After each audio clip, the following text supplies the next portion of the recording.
මේ දවස්වල යෞවනයන් අතර ජනප්‍රිය කතාවක් තමයි හිරිපොද වැස්ස කතාව.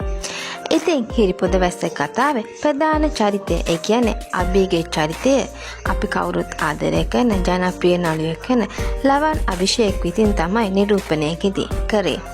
ඉතින් නොසිතූ විදිහට ලවන් අභිෂේක් හිරිපොද වැස්ස කතාවේ ඉවත් වෙලා කියලා තමයි අපිට ආරංචි වෙන්නේ. ඒ වගේම හිරිපොද වැස්ස කතාවට තවත් අලුත් චරිතයක් අබිගේ චරිතය වෙනුවට පැමිණ සිටිනවා. ඉතින් හිරිපොද වැස්ස කතාවේ ඉදිරියට වෙනස්කම් ගොඩාක් සිදු වෙනවා කියලා තමයි අපිට ආරංචි වෙන්නේ. ඒ වගේම ලවන්ගේ ඉවත් වීම ගැන මේ දවස්වල සමාජ මාධ්‍ය හරහා විවිධ පුවත් ෂෙයා වෙනවා. ඉතින් කොහොම වුණත් හිරිපොද වැස්ස කතාවේ අබිගේ චරිතය වෙනස් නොකර කතාවේ ඉදිරියේදීවත් නැවත ලවන් හිරිපොද වැස්ස කතාවට එනවට ඔයාලා කැමති නම් අනිවාර්යයෙන්ම මේ වීඩියෝ එකට ලයික් එකක් දාන්න. දිනපතා මේ වගේ වීඩියෝ බලන්න අපිත් එක්ක එකතු වෙලා ඉන්න. සුබ දවසක්.